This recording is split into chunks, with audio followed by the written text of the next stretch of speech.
It's Alfonso Cuarón who dips his toes into series filmmaking, although I think at the press conference or maybe before that, he stated that he basically doesn't really view it as a series because he can only think of it in movie terms. And I feel like that kind of makes sense because like the debate always comes up. We just talked about it with Leopardi, teased it a tiny bit, that like each time something's really long, it's like, oh, would it have been better as a mini series? Or like you get these Marvel shows and you feel like, it's just a stretched out movie that they split apart.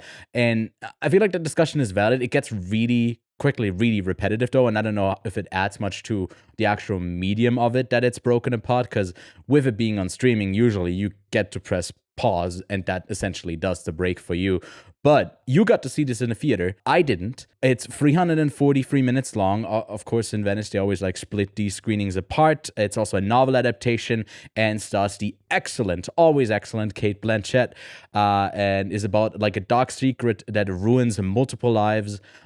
There's lies or omissions of truths. That's kind of the question. What is actually going on? And Kev, you don't know yet because you haven't seen the final episode, and that's where it all is revealed. I adored this series. For me, it was like, because I saw this before the festival, I was like, okay, this festival is all about can anything top disclaimer. Spoiler alert, there was some stuff that topped it, but I think it's a really, really good show. There was one aspect of disclaimer that was pretty laughable, and that is a certain movie maker effect, really, of in the first episode. So we really hone in on a certain in flashbacks, really.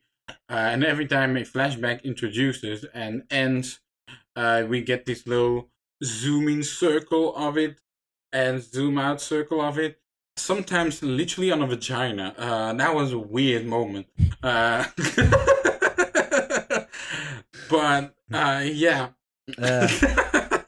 But I mean, so, yeah, it's just weird. It's kind of weird, and it kind of adds 10 seconds to every scene when it zooms out and zooms in. So I mean, I do have a theory on why he does that. I feel like it's about like where you put the focus on, where you're looking at, and this series becomes very much about like which perspective are you taking, or are you have already predetermined where you're looking. That's why like the disclaimer asterisk is going in for someone who I don't want to spoil the plot here too much, but it's basically about like someone writing a novel about like something that happened in the past, and it's never really clear of like what actually happened, and we are uncovering it in a way where what is fiction, what is truth, right? Basically that. Exactly. And it makes it especially interesting because Cate Blanchett's character is a documentary filmmaker, right? So like that whole scrutiny under her, just winning like an award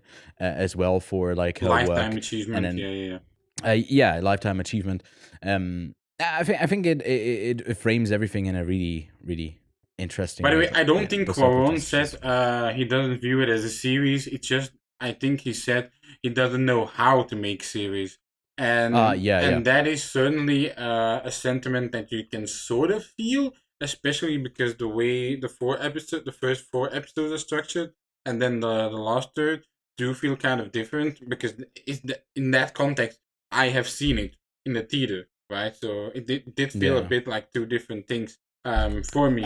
It feels like it definitely has figured out the formula by the last episode, because the second to last... I haven't seen because I had to leave for September 5. But what you saw, the second to last, is like the typical like TV thing. You leave it on something where you really want to see the next episode. The cliffhanger, basically. Exactly. But I liked it a lot. I think if I have to select an MVP of the series, it is Kevin Kline, my fellow name mate, should I say, who really name mate. Who really surprised me, and you kind of root for him, weirdly enough. Even though he does seek destruction, I love the way. It's also because he does these little things, right? So he wears this cardigan, he goes out in that cardigan, and you're like, oh wow, he's really obsessed with fulfilling this wise prophecy, and going around it in a very scumbaggy way. I mean, you said it right.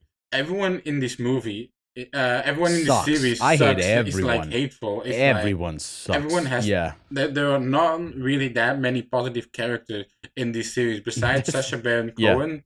Really, he's like the he's like the less piece of shit of the shittiest people.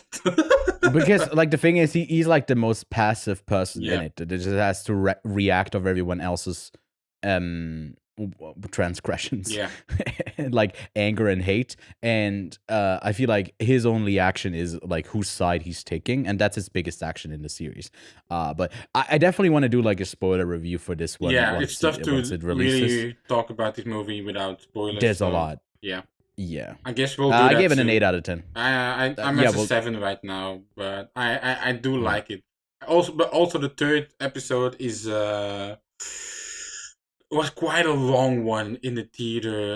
A lot of sex, nudity that did feel like a fucking eternity. I think the series gets better as it gets along. I think it gets off to a pretty rough start with episode 2. I think it gets better in episode 5, actually 4 and 5, and then for me 5 and 6 are really strong, and it ends pretty good in episode 7. If you don't love it by episode 1, I feel like it builds on a lot of stuff that is just basically set up. I think it's a really well paced show overall. I think we both agree this series is worth the wait and the stay.